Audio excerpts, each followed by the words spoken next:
Olá, como vão todos? Sejam muito bem-vindos. Eu sou a professora Cristiane Oliveira, sou professora de Biologia e vamos conhecer a nossa aula de hoje. Nossa aula de hoje, de número 35, é a revisão.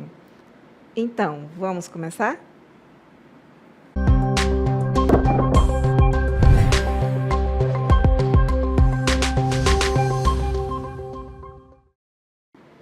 Então, começamos a nossa aula aí chamando os nossos mascotes para representar esse momento aí de como os genes são transmitidos e a influência sexual na evolução. Então, nós estamos vendo aí um casal, né, de pavão com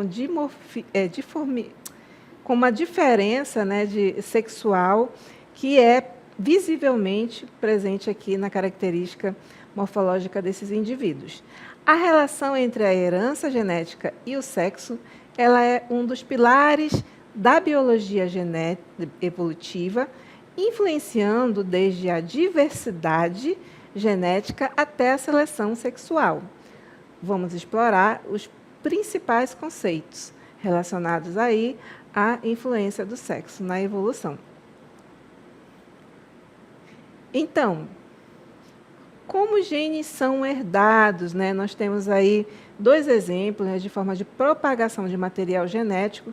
Esse primeiro que vocês estão vendo aí é a propagação através de um indivíduo unicelular. Não é uma reprodução onde ocorre a união de gametas. Como vocês estão vendo, é uma bipartição que ocorre a partir de uma célula mãe, formando duas células filhas, e essa reprodução ela é chamada de assexuada, onde os descendentes são cópias genéticas do progenitor. Pode acontecer nas bactérias, que é o exemplo que vocês estão visualizando aí, mas também pode acontecer dentro do reino animal, por exemplo, por brotamento em hidras, né? Que são um dos representantes mais simples aí do reino animal. Mas existe uma outra forma de propagação de material genético, né? Ainda na pergunta de como os genes são herdados, essa propagação ela ocorre através da reprodução sexuada.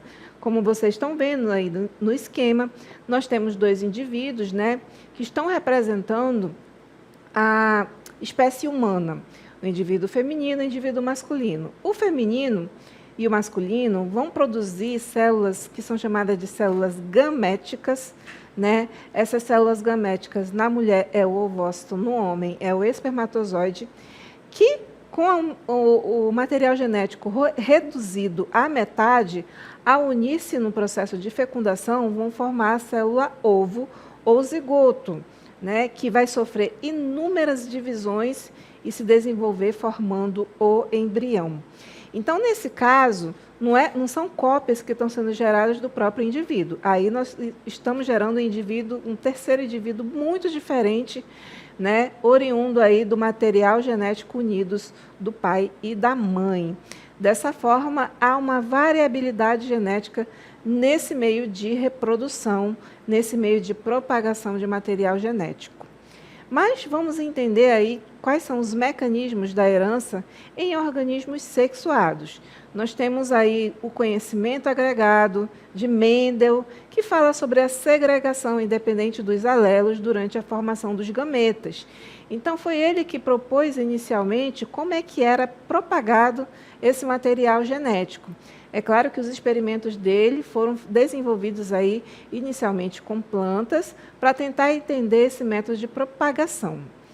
Como mecanismos de herança de organismos sexuados, nós temos aí os cromossomos sexuais, que em mamíferos, né, nas fêmeas, em um modo geral, nós temos as fêmeas aí do exemplo da espécie humana representados pelo cromossomo XX e os machos representados pelo cromossomo XY. O sexo é determinado pelo pai, que pode doar tanto o gameta X quanto o gameta Y. Então, é o pai que vai possibilitar a escolha do sexo no momento da fecundação. Bem, agora, como ocorre esse processo no ato da fecundação, ainda está em pesquisa atualmente, né? Antes dizia que era o fluido, né? Outras pesquisas sinalizavam que poderia ser o próprio ovócito, ou seja, ainda não está ao certo definido como é que ocorre essa escolha, né, do cromossomo masculino para formar um indivíduo de um sexo determinado. Nós temos aí o mecanismo de herança ligado ao sexo, né, que são genes localizados no cromossomo X. Como exemplos, nós temos aí algumas condições, como o daltonismo e a hemofilia, que têm padrões de herança específicos.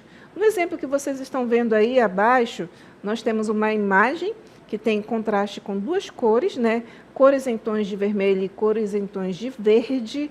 E quando a pessoa tem aí um olho normal, né, que ele consegue identificar esse contraste, ele consegue identificar o número 74.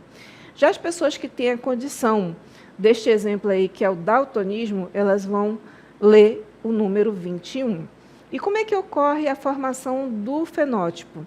Para a mulher, nós temos três situações de fenótipo para descrever, né, para a gente caracterizar a característica fenotípica dela. Uma mulher normal, ela vai apresentar aí o genótipo XX, só que com a condição daltônica, nesse caso aí é homozigoto dominante, ou seja, ela vai ter a condição normal.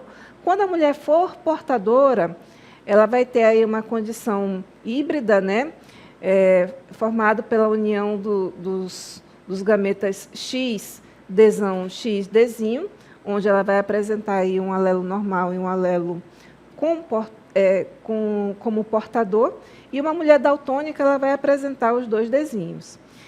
Mas um homem, ele só tem duas possibilidades, ou ser normal ou ser daltônico, porque o cromossomo que está com a condição está relacionado ao cromossomo X. Ou ele pode ser dominante ou ele pode ser recessivo. Nesse caso aí, os homens eles têm maior possibilidade de apresentar essa característica.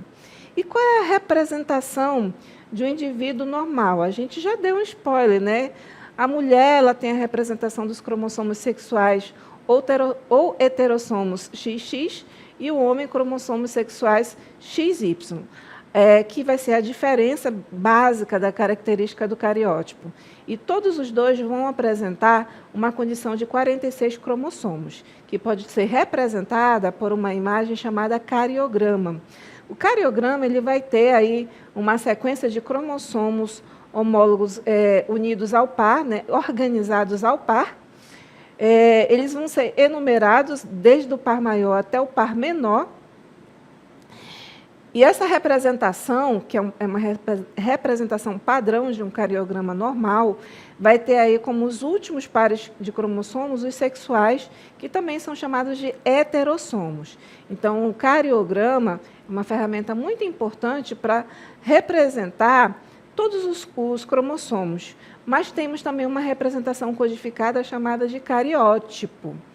E é a partir do cariótipo que eu vou apresentar para vocês algumas condições, né, genéticas a seguir, a começar aí pela trissomia do 21, que é chamada de síndrome de Down. Né, ela vai apresentar algumas características. O cariótipo ele vai ter um cromossomo a mais, exatamente aí no cromossomo 21. No par que deveria ser 21, na verdade, vai ter uma trissomia, né, um trio. E ele pode ser condicionado tanto para o sexo feminino como para o sexo masculino. Nós temos aí algumas características, como atraso no desenvolvimento, neuropsicomotor, né, baixo tônus muscular, rosto achatado, olhos com fendas palpebrais, né, cardiopatias e maior risco de leucemia, são alguns exemplos aí da característica da trissomia do 21. Já a monossomia do X, que é também chamada de síndrome de Turner, ele vai ter um cariótipo onde a quantidade de cromossomos vai ser reduzida ao normal. Ao invés de 46, temos 45. E ele é condicionado exatamente no cromossomo sexual, vai ter apenas um X. Ele acomete aí indivíduos do sexo feminino, Turner, né? Vamos ter algumas características, como baixa estatura, pescoço alado, infertilidade, anomalias cardíacas e ausência de desenvolvimento puberal, né, sem a reposição hormonal.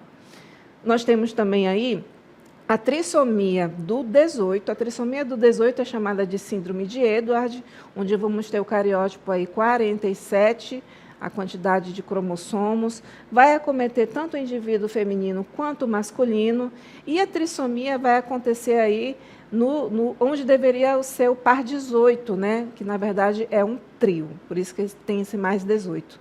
Alguns sintomas ou características, temos aí baixo peso ao nascer, crânio alongado, orelhas baixas, mãos com punhos cerrados e sobreposição de dedos, né? Cardiopatias também, alta mortalidade no primeiro ano de vida, ou seja, esse indivíduo aí ele não se desenvolve muito e a maioria morre antes de completar o primeiro ano.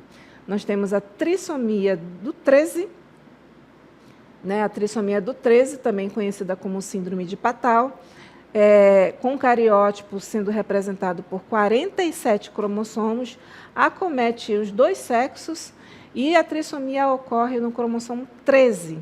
Né? Nós temos como sintomas ou características a fenda labial e palatina, microftalmia, polidactilia, defeitos cardíacos e cerebrais bem graves, e a sobrevida raramente vai além do primeiro ano.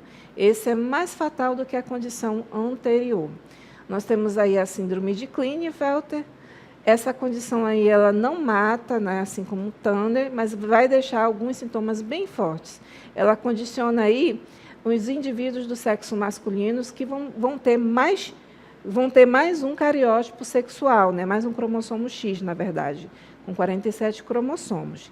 E com essas características, como estatura elevada, ginecomastia e infertilidade, por exemplo.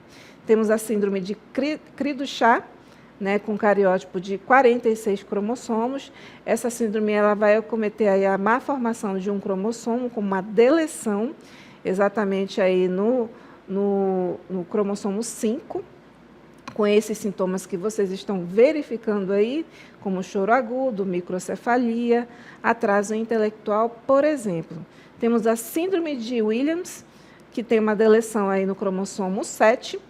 Esse cromossomo aí vai ter uma ausência dessa sequência Q1123, né, com essas características de 46 cromossomos, normal, condicionado aí com os dois sexos, tanto feminino quanto masculino. Personalidade extremamente sociável. Nós temos aí um problema na aorta e no coração, na verdade, hipercalcemia, né, infantil e um atraso cognitivo. Para a gente entender um pouquinho sobre essas condições, ou características, ou herança genética, nós temos essa ferramenta aqui que vocês estão vendo, né, a ferramenta chamada de heredograma, que interpreta algumas situações como essas que a gente viu agora. Ela é uma representação gráfica que mostra a história familiar de uma característica genética ou doença ao longo das gerações, amplamente usada em genética, medicina e biologia, para aconselhamento genético e para analisar padrões de herança também.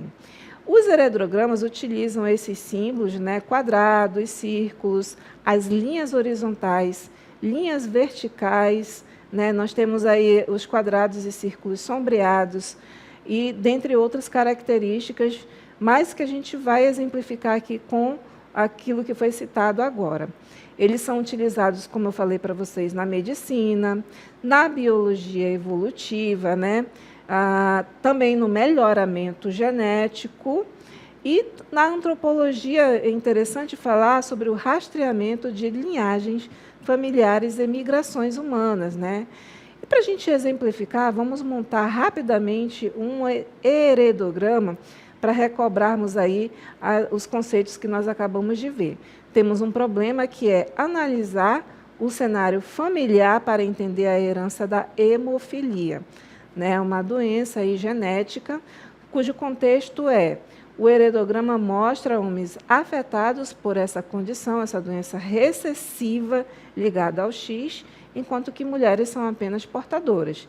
A representação desse heredograma se dá dessa seguinte forma aí: nós temos a geração 1, onde nós temos um indivíduo do sexo masculino acometido com a condição e uma mulher saudável, né, que não sabemos se é portadora ou não.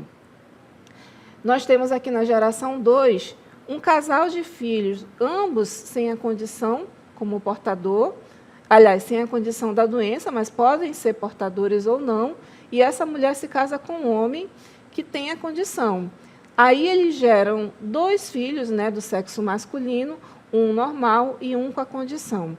E a pergunta é: qual é o genótipo da mulher da geração 2? Então, a mulher aqui representada por esse círculo, nós temos a legenda para vocês entenderem melhor como é que é a interpretação desse heredograma, e a gente vai resolver da seguinte forma: nós vamos identificar aí o padrão de herança. Quando a gente identifica o padrão de herança, vocês percebem que essa condição aqui, ela aparece na primeira geração e aparece na terceira. Ela só vai aparecer aqui na segunda geração por causa desse indivíduo aqui, que se casou, né, um indivíduo do sexo masculino que se casou, entrando aqui na família e passando aí as suas características para a geração posterior. Nós atribuímos os genótipos. Esses genótipos são justamente essa característica que vocês estão vendo aqui, né? Vamos colocar aqui, como a gente está falando da herança ligada ao sexo, vamos representar o indivíduo masculino com X e Y, tá? Todos eles estão representados assim, X e Y, e vamos representar o alelo com a condição. Se um homem nasceu com a condição, então ele vai ter o alelo recessivo. Lembrando que a característica é só para os cromossomos X, né? Se o indivíduo nascer sem a condição, é porque ele tem pelo menos um alelo dominante. Então, a gente vai completando, vai preenchendo esse quebra-cabeça, né, com essas informações. Mas aí nós queremos saber qual seria a condição dessa mulher aqui. Se ela gerou um indivíduo saudável e um indivíduo com a condição, se casando com um homem que tem a condição, ela só pode ter aí uma característica híbrida, porque se ela fosse totalmente dominante, os filhos nasceriam com maior possibilidade de serem saudáveis, os dois. Mas ela possui uma característica dominante e uma característica recessiva. Essa é a nossa resposta. Então, o genótipo da mulher, ela vai ter uma característica dominante e uma recessiva, ou seja, ela vai ser XAzão, XAzinho, portadora assintomática.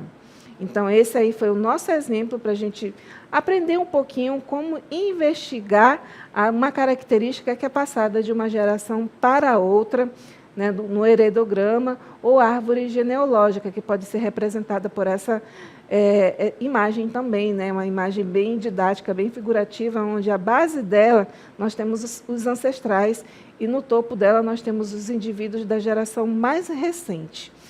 Então, eu espero que vocês tenham gostado da nossa revisão e até a próxima.